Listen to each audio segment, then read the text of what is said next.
के जाता रे हेने आओ मार त हमरा से रोज 2-4 घंटा बतियात रहले रे चिनैया हेने बैठ दीदी का कहतनी अरे बैठ ना रे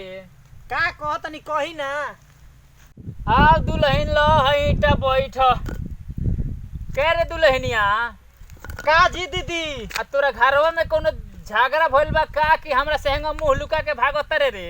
रोज तो 2-4 घंटा हमरा लगे आके बैठत रे आज का बात हो कि मुंह लुका के भागत रे का कहीं रहुआ से दीदी बड़ा गजन बा जब से राउर गांव में हमार शादी भइल बा हमार तो करमे फूट गइल बा का भइल बा दुल्हन का कहीं दीदी रहुआ से हमार तो करमे जर गइल बा अरे बताओ हमरा से कौनो दिक्कत नहीं है का कहीं रहुआ से दीदी बड़ा रहुआ गांव में हमार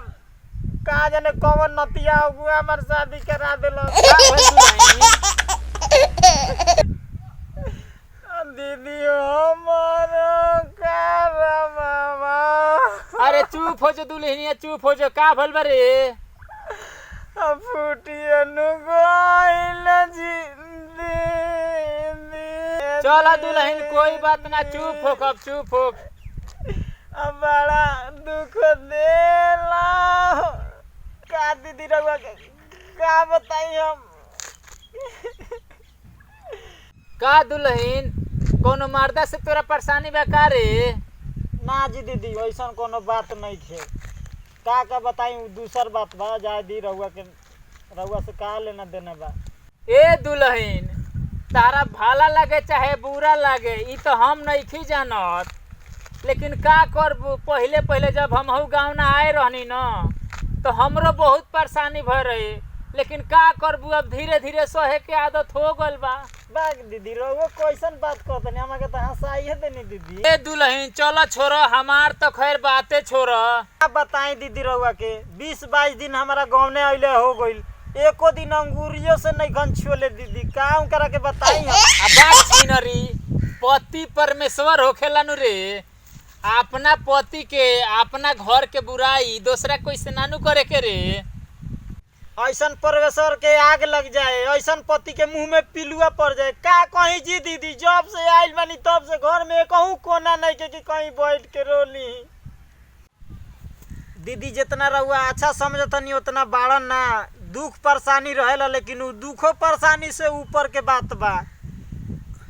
का रहुआ से बताई उ खाए लेके जाई न तो पदियन नहाए जाइयन तो पदियन घूमियन तो पदियन और नतिया सूते वाला तो और पा देला का कहीं रहुआ से एक दिन हम खाना खाए जरी ओकरा गोइनी तबो पदलस का करी पात के सुअर के खदान बना देले बा हम सोचे न कि चलो दीदी एक बार पा देलन तो 6-7 घंटा खातिर छुट्टी हो जाई लेकिन काहे के दीदी जो सही मुंह दाब के उठी ननू फिर तले पीछे से कुछ न कुछ सुना दे ए दुल्हन ई तो बहुत शुभ लक्षण होता हो ई सोच लनू कि तहार एकदम मर्द निरोग बारन तहरा मर्द कैसन कौन अंदर खोट नहीं खे एकदम अच्छा बारन निरोग बारन दीदी बेमरिया हवा रही तो चल जाई लेकिन रात दिन भर पाद के जियल दुस्वाद कइले बा ई ठीक नहीं खे दीदी उ तो हमू जानतनी कि हवा खोलला से ठीक रहेला लेकिन ई कौन का हवा है कि खुल जाता तो बंद होके के नामे नहीं खेले का कहीं दीदी गाँवने अइला 20-22 दिन हो गइल कौनो ऐसा दिन ना होई कि उल्टी ना कइले 50-60 बार उल्टी कह दी ना फिर पोछा मंगाई ना का जे नतिया पूरा महका देले बा दीदी एकरा पादला से बड़ी परेशान बानी कोनो दवाई बताई ना कि भगवान करस के एकर पादे सूख जाओ बाग दुल्हन इतना छोटा बात खातिर इतना परेशान भल बड़े चल हम दवा दिवाए तनी चली नतिया के पाद बंद करा दी दीदी चलो चलो जा